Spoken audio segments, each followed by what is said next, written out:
Earlier this year, the EU Court of Auditors found that Europe won't come close to reaching its target of having 30 million electric vehicles on the road by 2030. The Irish government has set a goal of almost 1 million EVs being driven by the end of the decade.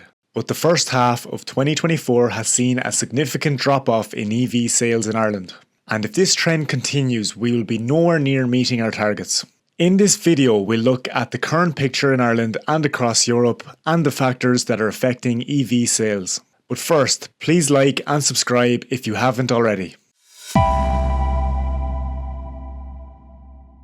Let's first look at why there has been a decrease in electric car sales this year. The reasons are more complex than what is often portrayed.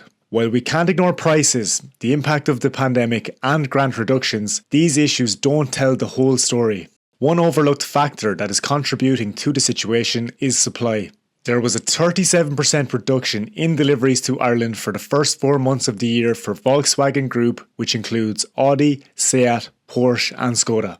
The group has seen a disproportionate decrease in sales here compared to the rest of Western Europe and across the world. Ireland's best-selling BEV in 2023 was the Volkswagen ID4, and so far this year it is down 63% for deliveries. The problem here is supply, with the company's recent updated motors causing production stoppages which has hindered delivery and sales. There have also been problems with the importation of cars from Asia, with security issues in the Red Sea playing a role. And as there is a 2 to 3 year lag on shipbuilding, this will have an impact on supply for a number of years, with 1 in 4 electric vehicles coming from China alone.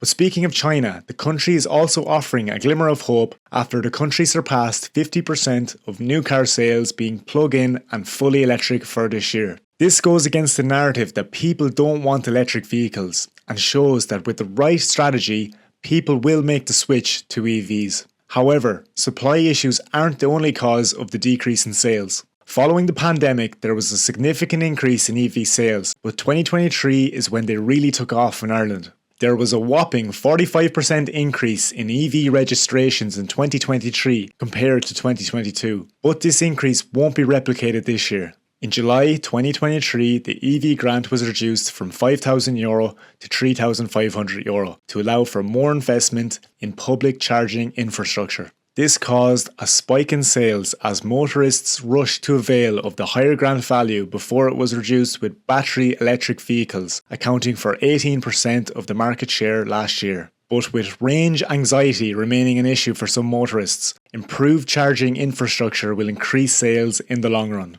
To return to the European picture, the EU Court of Auditors' review of plans for EVs highlighted broader issues with the current approach. The trend towards larger and more powerful vehicles has countered some of the gains made by EV adoption, leaving overall emissions reductions largely unchanged. The target is to reduce battery costs to around €90 per kilowatt hour, but current costs are about €200 per kilowatt hour, making batteries around €15,000 per vehicle. This cost needs to be substantially reduced to make electric vehicles more affordable. The EU also has to balance its environmental aspirations with economic and industrial realities, ensuring a sustainable approach to electric vehicle transition. Despite the recent drop in sales, the fact remains that EVs have many advantages over petrol and diesel cars. 90% of people who drive an electric car say they are cheaper to run than fossil fuel vehicles, according to a recent study by Dundee. The wholesale price of electricity has also been reducing, so drivers are seeing those benefits with cheaper running costs. EVs are cheaper to run with home charging using the nighttime electricity rate. And with government plans to invest €100 million in charging infrastructure across Ireland, range anxiety will become less of a problem for those on the fence about whether to buy an electric vehicle. The number of brands and models is ever increasing too, with over 70 vehicle types now available and more coming to the Irish market this year. So to summarise, the current situation is not as positive as we might have hoped last year. But it is a more complex situation than is often reported, and it remains to be seen if the current stagnation will continue or if it is just a blip in the meteoric rise of electric cars. Once supply issues are dealt with, the right strategy to incentivise drivers to opt for electric cars can put us right back on track to hit our legally binding climate targets. If you wish to get a free quote from a reliable EV charger installer in your area, visit EnergyEfficiency.ie today. Thanks for watching and see you in the next one.